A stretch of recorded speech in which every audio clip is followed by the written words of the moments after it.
don't you just love the Royal Rumble season and all the speculation that comes with it? I mean, as a fan of pro wrestling, it's probably one of the best parts of the Royal Rumble is guessing who's going to be in it, who's going to be number one, who's going to be the Iron Man, all of that stuff. But today we are going to get into your bold predictions, as I asked you over on Twitter to submit any bold predictions that you have for the Royal Rumble. This could be anybody entering at any given number, somebody returning, a bold spot that you think is going to go down, literally any bold prediction we're going to go over here today. So if you would like to submit your bold predictions or hot takes or things of that nature in the future, be sure to follow me over on X at Conman167. Let's start here with AJ Lee, somebody who is always in the rumor mill, always speculated on returning to WWE, and especially when the Royal Rumble rolls around, because every single year people are expecting to hear AJ Lee's music hit at the Rumble. Now for this year, there feels like there is some smoke around AJ Lee. There's been lots of talk from people in the industry, people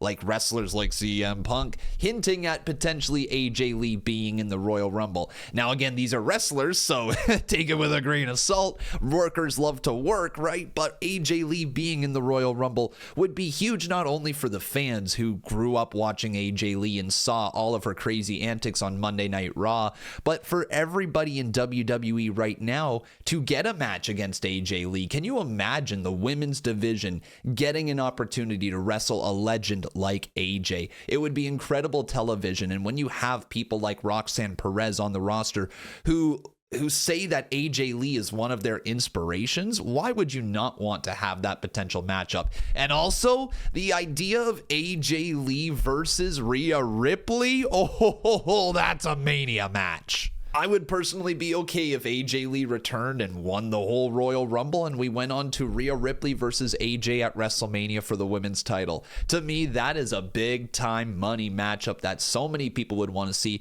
And also just the idea of AJ Lee being somebody who's returning to this crop of wrestlers would just be intriguing as hell, man. I want to see it. You want to see it. And can you just imagine the other types of matches that we could get between AJ? Like, not only with the ladies from NXT, but the ladies on the main roster right now. If you are telling me that you don't want to see Io Sky versus AJ Lee, Liv Morgan versus AJ Lee, Bianca Belair versus AJ Lee, my goodness, the list goes on and on and on. This would be a huge moment to get AJ back in WWE, and if WWE can do it, they should do it. Can you imagine the heat, though, if this guy won the Royal Rumble? What if Logan Paul walks out of the Rumble and goes to WrestleMania and takes on the World Heavyweight Champion Gunther? It's been teased. It's definitely possible. WWE loves a good heel who gets mega heat, and there's no question about it. Logan Paul gets mega heat. If you heard the reaction that he had on Monday Night Raw standing in the ring with Gunther and Seth Rollins, you can just see how taken back Gunther and Rollins actually were. They're realizing this guy is detested by the WWE fans.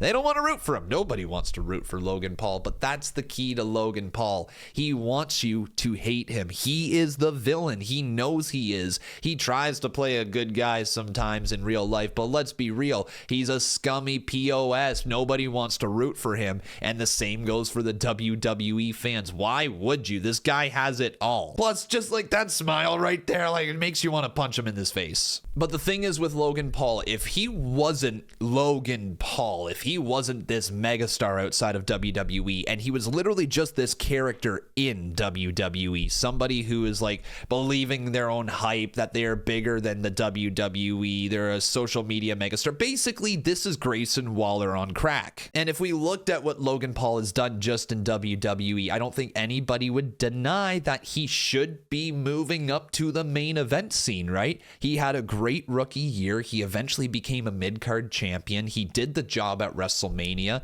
and now he's getting great negative reactions well around some of the top people in WWE. Like if you're getting booed out of the arena while you're in the ring with Gunther, who is supposed to be one of the top heels in WWE, you're doing something right. This is incredibly distracting. I'm going to pause this right on this goofy ass smile. There we go. All right, stop moving around. Stop moving around. Thank you. But just imagine here for a second that Logan Paul does win the Royal Rumble. He gets that brutal negative reaction. People are like, I'm done watching WWE. I'm finished. I will not watch WrestleMania.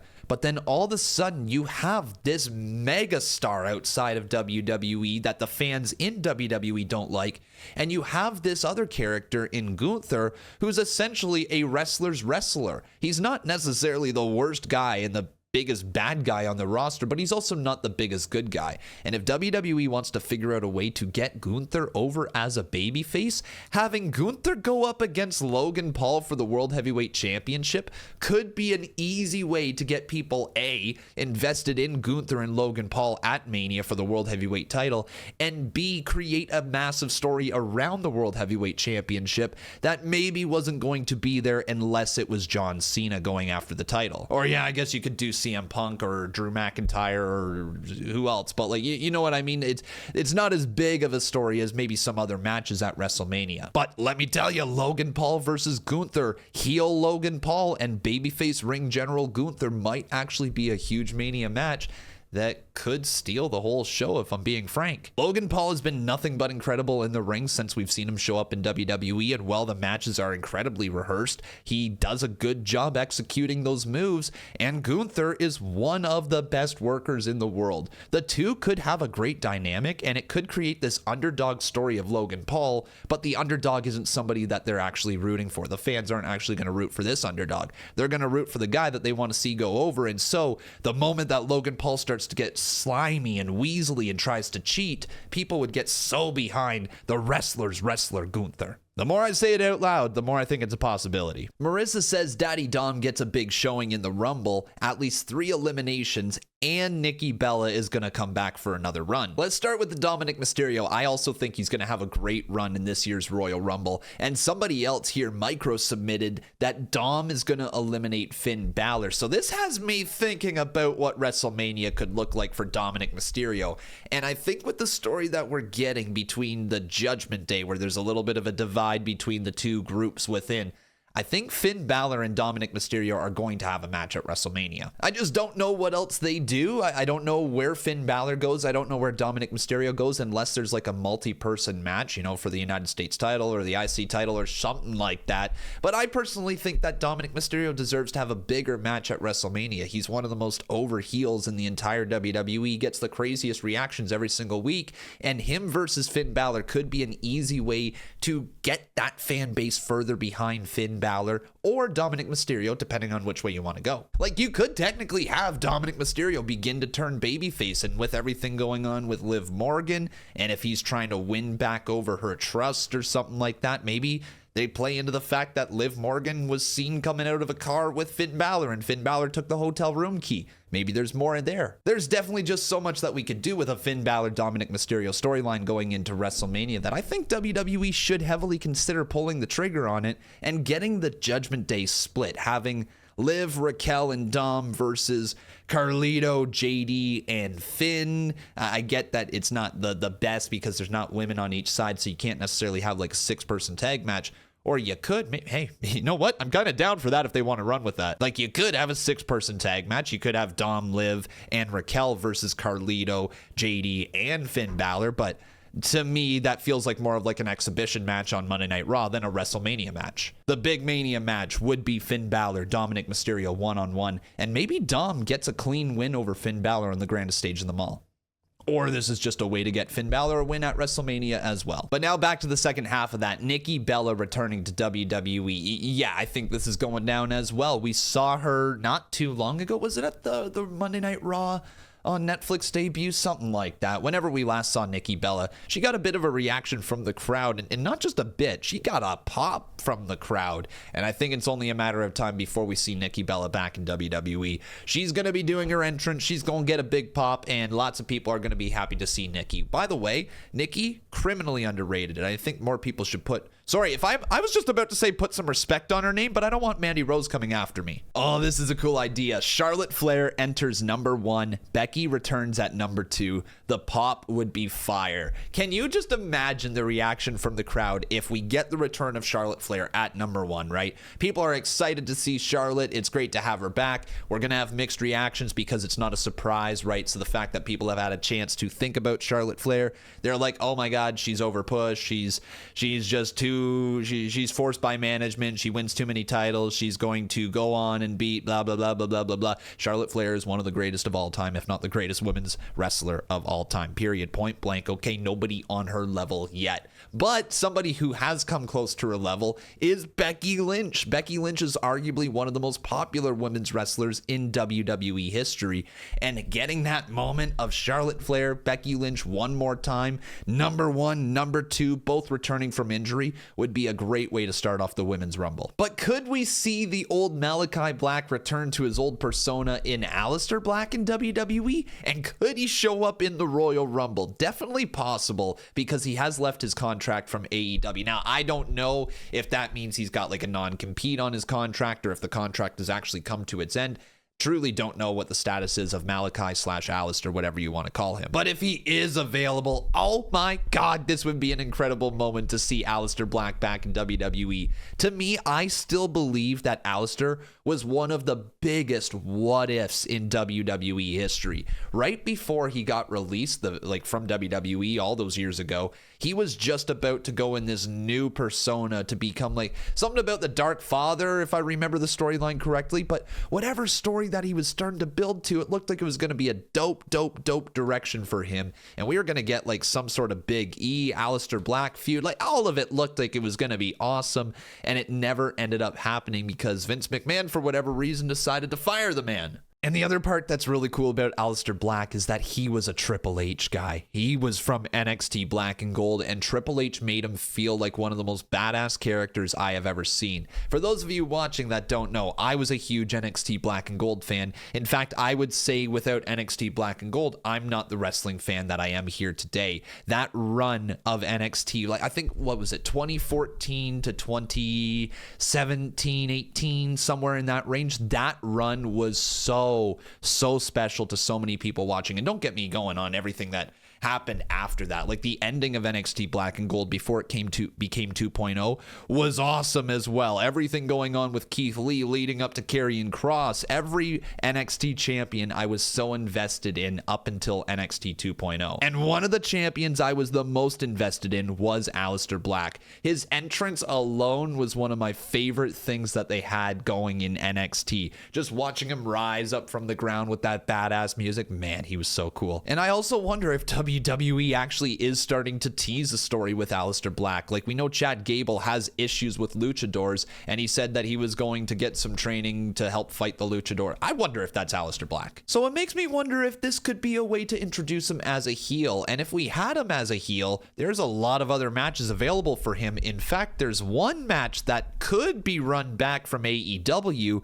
in WWE. A whole feud was built between Cody Rhodes and Aleister Black in AEW. Malakai at the time. I wonder if they choose to run it back. Totally trying to manifest this one, Roxanne Perez wins the Women's Rumble and challenges Tiffany at Mania. This would then create the youngest main event in WrestleMania if Roxanne wins, the youngest Mania main eventer in Roxanne, and the youngest Rumble winner in history.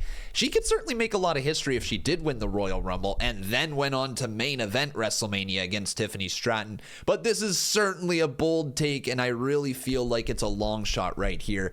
I don't think anybody's ever debuted from NXT and won the Royal Rumble. In fact, I can confidently say nobody's debuted from NXT and won the Royal Rumble. So if it did happen here, it would be hella historic and very, very, very unlikely to see. But that doesn't mean it's impossible. Roxanne Perez is one of the greatest young women's wrestlers in the world. She probably ranks top 3 in prospects and untapped potential wrestlers around the world as well. And it's just the start of her young career. Like, she's got everything sitting in front of her. And that's the exciting part also about the women's division right now, is there's so many young talent coming through who are going to carry this division for the next 10, 15 years. And Roxanne Perez is going to win a ton of women's championships in her time. So if you really did want to make her a star right out of the gate, this would be an easy way to do it. You could also have Roxanne Perez win the Rumble, and the idea of her going up against Rhea Ripley is also very intriguing. And then if you wanted to do the Tiffany Stratton and Charlotte Flair match, you could still do that, all while having a big time Mania match for the other women's champion in Rhea Ripley. A bunch of different directions we can go in, but I do like the idea of Roxanne having a great showing in the Royal Rumble, and if she was even in the Final Four, I'd be more than alright with it. Trick and Carmelo are going to run it back in the Rumble. They have another face-off and just go at it. I need this to happen. It really feels like Trick Williams is going to be called up to the main roster, and reigniting the feud with Trick Williams and Carmelo Hayes is the easiest way to introduce him back to that main roster. And outside of just giving something for Carmelo Hayes and Trick Williams to do, it actually will elevate the both of them at the same time while playing into an old story that fans were already attached to, and it's just the next chapter of it. It really does kind of remind me of when Sami Zayn and Kevin Owens were both in NXT, and then I'm pretty sure it was Sami Zayn that was called up first, and then eventually Kevin Owens went to the main roster as NXT champion, and it kind of felt like they were destined to fight each other while still on the main roster. They eventually had a bunch of matches together, they tagged together, they feuded together again, and then they tagged together again. It was a whole ordeal, and it certainly feels like Trick Williams and Carmelo Hayes could go in a similar direction. Hell, in many ways, I would argue to say that this right here, a Carmelo Hayes and a Trick Williams, that feud is the modern day version of the early feud set by Kevin Owens and Sami Zayn. It could also be argued that they're the next feud after Tommaso Ciampa and Johnny Gargano. They have that same sort of vibe, and they should be connected together on the main roster. Plus, it would just be such an easy way to see Trick Williams get like an easy introduction, right? Going up against the guy who was his former mentor. That's a very easy story for anybody who's not even familiar with Trick Williams or Carmelo Hayes to sink their teeth into. Book it. There will be a number 31 in the Royal Rumble. If you smell what The Rock is cooking. That's right. If there's going to be a number 31 in the Royal Rumble, it is going to be Dwayne The Rock Johnson, the final boss, the Mama Rhodes guy. It's going to be him. And this has become a pretty common rumor lately and an idea amongst the IWC, and it's something we have been saying for a little while here. The closer we get to it, the more I feel like it could happen, and the more I feel like it couldn't happen. I've been doing some thinking, and my thought process here is if we look back at Bad Blood, when Rock showed up, and he did the 3, 2, 1, right? What was with the 3? What was the countdown for? What was that all about?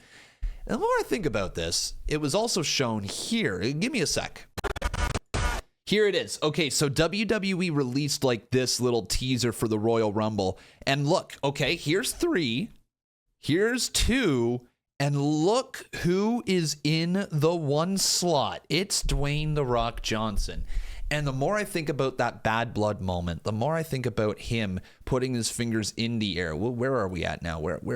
I got to get back to the place that I was at. Where are we at? Okay, there we go. So the more I think about the Bad Blood 3, 2, 1, is that a countdown signaling he would be at the Royal Rumble? That's the only thing I can really think about when it comes to that, because it was so out of place, right? And I think when we look back at Bad Blood, that is the big question mark in the whole story with The Rock, right? After WrestleMania, he made it clear that he was going to come back for Cody Rhodes and whatever it was that he gave him, right?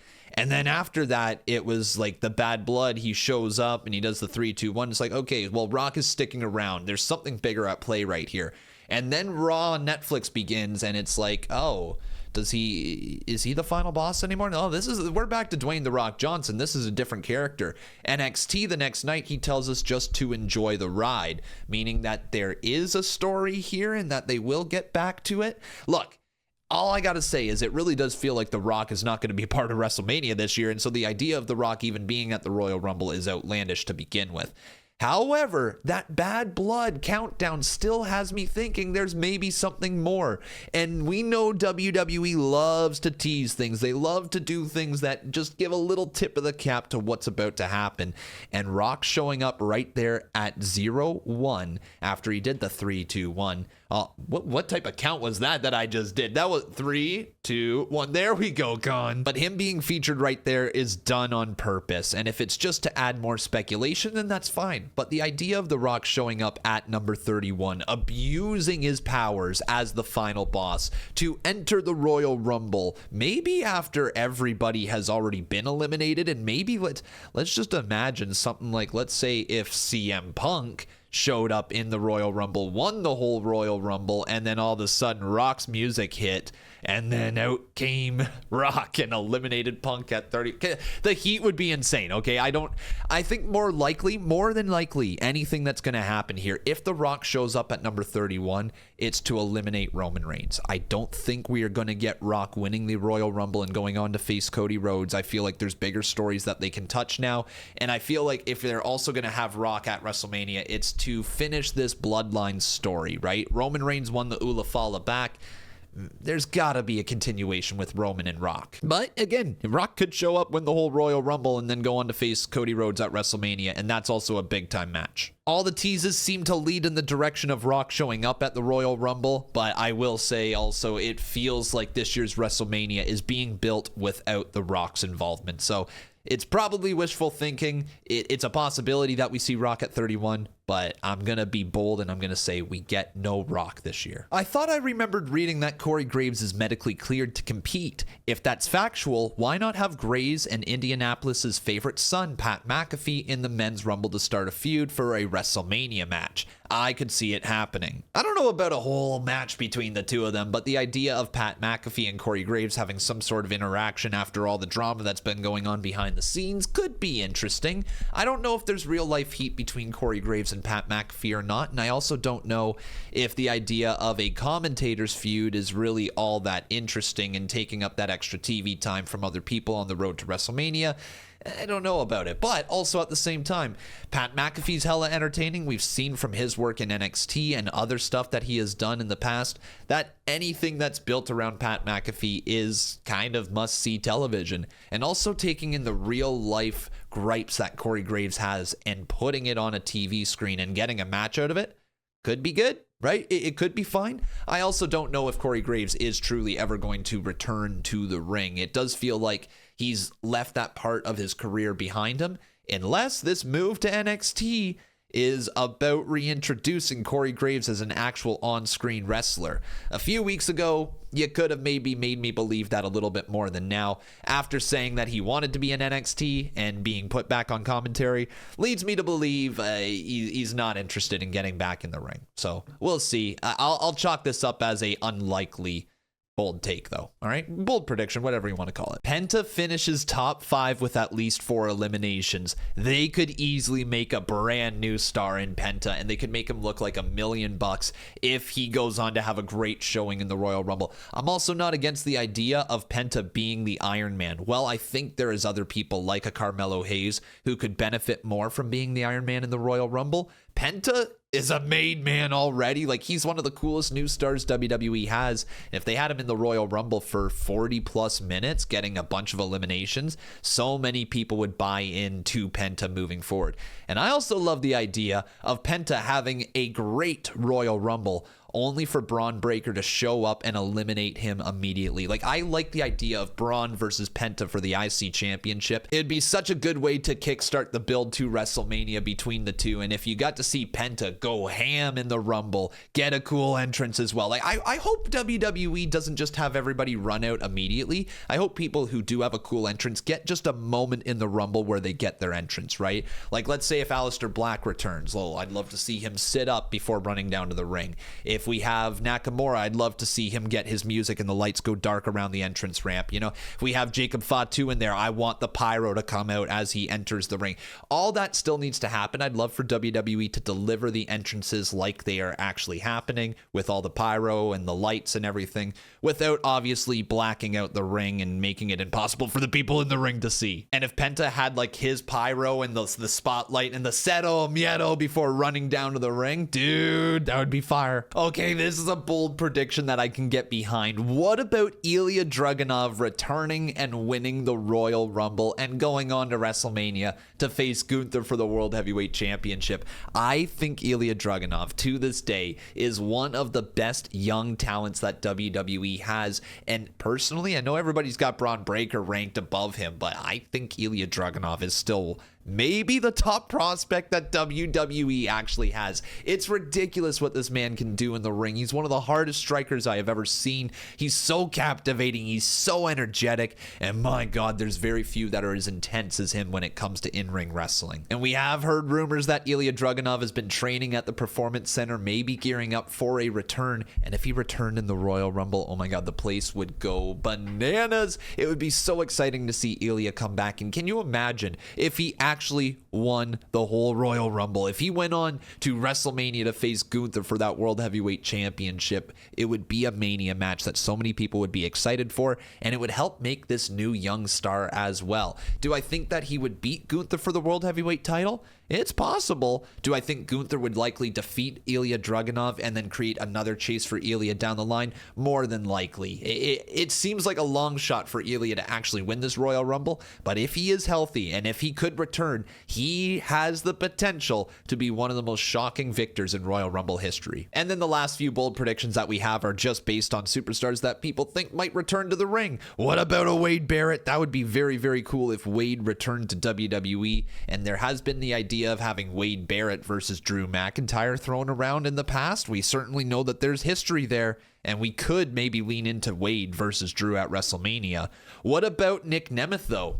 Nick Nemeth is a part of TNA. He could switch on over to WWE for one night only and show up in the Rumble as Nick Nemeth. It would be so strange, though, seeing the name Nick Nemeth in WWE and not Dolph Ziggler, right? It's kind of wild to think that we could see a completely different name for Dolph. But it could happen this year in the Royal Rumble. We could also maybe see Joe Hendry. Well, I just tried to... There we go. Why did I have such a tough time clapping right there? Anyways, we could maybe see Joe Hendry in the Royal Rumble. He's been teasing a matchup with John Cena, so they could maybe have a moment with John and Joe in the Royal Rumble. What about Matt Cardona and Jeff Hardy? Matt Cardona seems like it could happen. There's been also a lot of rumors around him. Jeff Hardy seems very, very likely just for that moment in the Royal Rumble. We might get both Matt and Jeff in this year's Royal Rumble with the whole TNA crossover thing, so could happen. And the last person people are saying that could return is Bad Bunny. Now, if you had Bad Bunny eliminate Logan Paul in the Royal Rumble, you could build to a Bad Bunny Logan Paul match at WrestleMania, and that would certainly draw tickets and draw sales and draw people into the arena. It would certainly do good business. Well, that's it. Those are your bold predictions. Let me know any other predictions you have down in the comments below. Anything outlandish is more than welcomed. And also, while you're down there, make sure you leave a like on this video. Make sure you subscribe to the channel, turn on those notifications, and keep coming back every single day because we upload wrestling videos every single day. And if you like my content, you're going to love my live streams. Join us on Twitch and YouTube all day on Saturday for the Royal Rumble. It's going to be a great time. We have a lot of pre-show stuff going on. I'm not going to give it all away. Show up to the stream and you'll enjoy it. But thanks for watching, everyone. We'll see you soon.